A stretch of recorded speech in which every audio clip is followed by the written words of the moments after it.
ये चैनल केवल मनोरंजन के लिए है। हम किसी भी तरह के अंधविश्वास को बढ़ावा नहीं देते।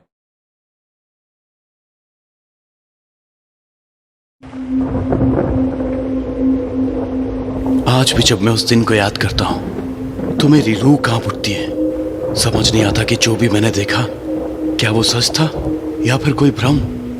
क्या आप भूत प्रेत पर विश्वास रखते हैं? अगर 10 साल पहले यही सवाल आप मुझसे करते तो मेरा जवाब ना होता। मगर उस रात मैं अपने एक दोस्त की शादी को अटेंड करने गांव जा रहा था। बस कंडक्टर को जब मैंने गांव का नाम बताया वो थोड़ा चौंक सा गया और मेरी तरफ अजीब नजरों से देखने लगा। उसने मुझसे कहा कि यह गाड़ी उस रास्ते नहीं जाती क्योंकि बारिश की वजह से वो रास्ता बंद हो चुका है और अगले स्टॉप पर उतर के मुझे पैदल जाना पड़ेगा।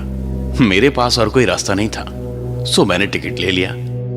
रास्ता बड़ा ही लंबा था, सो मैं थोड़ी देर के लिए सो गया। लगभग रात के 10 बजे गाड़ी उस स्टॉप पर पहुंची और मैं बस से उतरने लगा, लेकिन तभी बस कंडक्टर ने मुझे रोका। वो मुझे वहां पर ना उतरने की विनती करने लगा। उसके कहे अनुसार वो रास्ता बड़ा ही निर्जन था, लेकिन पहले ही मुझे बहुत देर हो चुकी थी, इसलिए कंडक्टर को धन्यवाद देते हुए मैं बस से नीचे उतर गया। मैंने मुड़कर देखा तो कंडक्टर अभी भी मेरी तरफ देख रहा था, मानो जैसे उसे मेरी बड़ी चिंता हो रही थी। बस निकल गई और उस सुनसान रास्ते में अकेला रह गया मैं। बस के जाने के बाद वो रास्ता और भी सुनसान लगने लगा। अंधेरा काफी घना था और मेरे पास टॉर्च भी नहीं थी, सो मैंने अपने मोबाइल की लाइट ऑन की और जंगल के रास्ते की ओर बढ़ गया। मैं थोड़ी दूर चला था कि अचानक बारिश शुरू हो गई। मैंने अपना छाता निकाला और मोबाइल की धुंधली सी रोशनी में आगे बढ़ने लगा, लेकिन अचानक मेरे मोबाइल की टॉर्च बंद होने लगी। मेरा मोबाइल स्विच ऑफ हो गया। रह रहकर मुझे कंडक्टर की बातें याद आ रही थी। मैं अपने आप को कोसने लगा, काश मैंने उसकी बात मान ली होती, लेकिन अब मेरे पास कोई चारा नहीं था। मैंने हिम्मत बांधी और आगे बढ़ने लगा। तभी किसी लड़की की आवाज मेरे कानों पर आई। क्या आप गांव की तरफ जा रहे हैं? वो लड़की बहुत ही सुंदर थी। उसके बाजू में एक बूढ़ा सा आदमी हाथ में लालटेन लिए हुए खड़ा था। मैंने उसकी आंखों में देखा और मैं एकदम सहम सा गया। उसकी आंखें मुझे बड़ी अजीब ढंग से घूर रही थी। चलो बाबूजी, साथ में चलते हैं। बिना कुछ कहे मैं उनके साथ चलने लगा। मुझे एक बात बड़ी अजीब लगी। इतनी बारिश हो रही थी लेकिन उनके पास छाता नहीं था। उस बूढ़े आदमी ने अपने पूरे बदन पर एक कंबल लपेट लिया था और वो लड़की तो बारिश में पूरी भीग चुकी थी।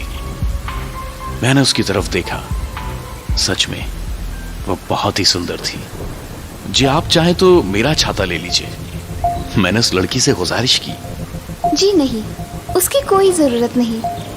और इतना कहकर वो मेरे पास आई और मेरे साथ एक ही छाते में चलने लगी। सच कहिए तो मुझे ये रात बड़ी अच्छी लगी थी, लेकिन जैसे ही छाता पकड़ने के लिए उसने मेरे हाथों को छुआ, मैं चौंक गया। क्या हुआ? उसने मुझसे पूछा। जी जी, वो आपके हाथ बहुत ही ठंडे थे। लड़की मुस्कुराई। जी हाँ, वो आज बारिश बहुत ज्यादा है ना, शायद इसलिए। उस खूबसूरत लड़की के साथ एक ही छाते में चलते हुए मैं रोमांचित हो रहा था। अब गांव नजदीक आ गया था। मुझे दूर से घरों में जलते टिमटिमाते हुए दियों की रोशनी नजर आ रही थी। मैं उस रास्ते से आगे बढ़ा, लेकिन मैंने देखा कि वो लड़की और वो बूढ़ा आदमी एकदम से रुक गए। क्या हुआ? आप रुके क्यों?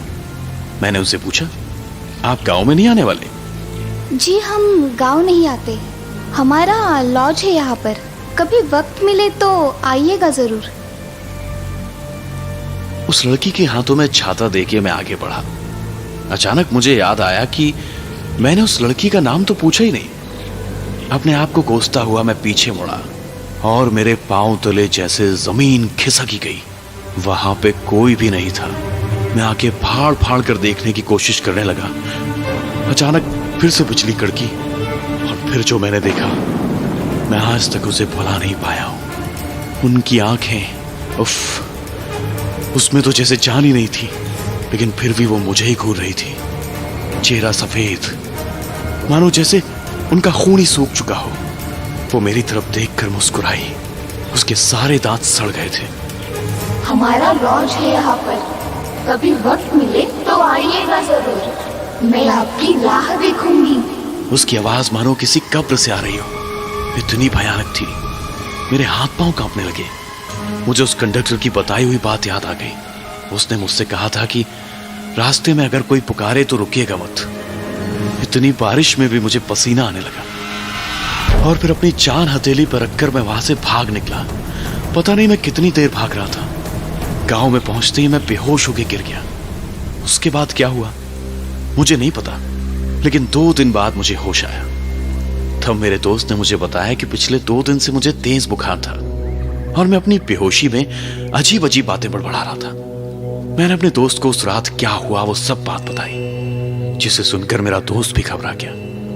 उसने मुझसे उस गांव में घटी हुई एक हकीकत बताई, जिसे सुनकर मेरे रोंगटे खड़े हो गए। वो कहानी कुछ इस प्रकार थी। उसी गांव में एक लॉज था, जिसे एक बूढ़ा आदमी और उसकी नातिन दोनों मिलकर चलाया करते थे। कुछ साल पहले शहर से कोई लड़का उन दोनों के लॉज पर रहने के लिए आया था। वो दोनों एक दूसरे से प्यार करने लगे। लड़के ने लड़की से शादी का वादा किया और फिर वो शहर चला गया। वो लड़की उसके लौटने की इंतजार की राह देखने लगी, मगर वो लड़का लौट कर कभी नहीं आया।